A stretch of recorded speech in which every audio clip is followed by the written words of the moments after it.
welcome back to another episode of Teaching Partner. Today I am going to discuss with you the inquiry-based learning. Inquiry-based learning is more than asking a student what he or she wants to know. It's about triggering curiosity. Stemming from the discovery learning movements of the 1960s, the inquiry-based learning model is a pedagogy that centers on the belief that people learn best through social experiences and by investigating problems and situations themselves. Educators using the inquiry-based model encourage students to conduct experiments and investigations to expand their knowledge base. In turn, learners develop critical thinking, collaboration, communication, and problem-solving skills that will serve them well not just in higher education but in the workplace as well. Let's talk about 4 fundamental principles for inquiry-based learning. Number 1. Students are central to the learning process. Educators' involvement, technology, and other learning resources are specifically geared around students' participation and engagement. Number 2. Every learning activity centers on answering students' questions and strengthening in their information processing ability. Number 3. In addition to facilitating the learning process, educators should aim to learn about their students personally and enable them to apply inquiry-based learning as learning unfolds. Number 4. Educators should not overemphasize the content of the particular subject or field of study. Instead, they should focus on evaluating student progress in developing information processing abilities and conceptual comprehension throughout the learning process. Let's see what are the 5 steps of implementing inquiry-based learning. Step number 1. You can pose a question. The first phase of IBL may well be the most important.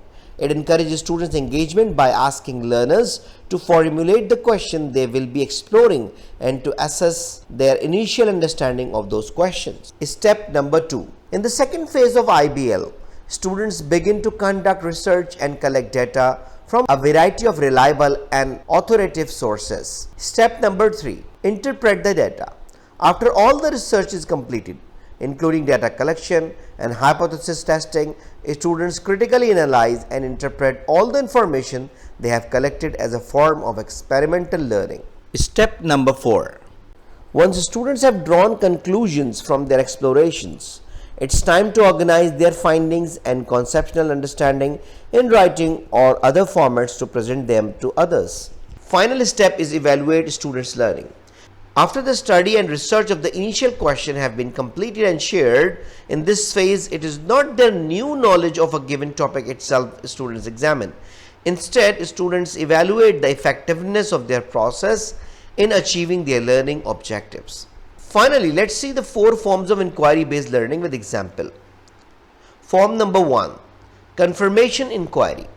In confirmation inquiry, teachers give students a question and a procedure for discovering the same known answer. For example, you design an experiment where students determine how stopping distance is related to the slope of the surface. Form number 2. Structured inquiry. In a structured inquiry exercise, educators give students a question with an unknown answer to investigate, along with a set of procedures to follow. Let's take an example. For example, you direct students to take soil samples for different locations, for example, home, school, park, and analyze the soil composition for differences. Form number 3. Guided inquiry. In a guided inquiry activity, teachers give students a question with an unknown answer but without a set of procedures to follow. The goal here is to have students explore a question individually or in small groups or design a set of procedures to answer it. Let's take an example. You ask students how the material used in traditional and contemporary buildings in specific climates compare in terms of energy efficiency and minimization of resources usage. The last form is open inquiry form, also known as true inquiry. Open inquiry involves students designing their own points of inquiry and procedures for investigation. Over the course of their inquiry, students must explore and answer the question they have devised. For example, you direct students to choose an edible substance and analyze how it's chemically interact with the human body.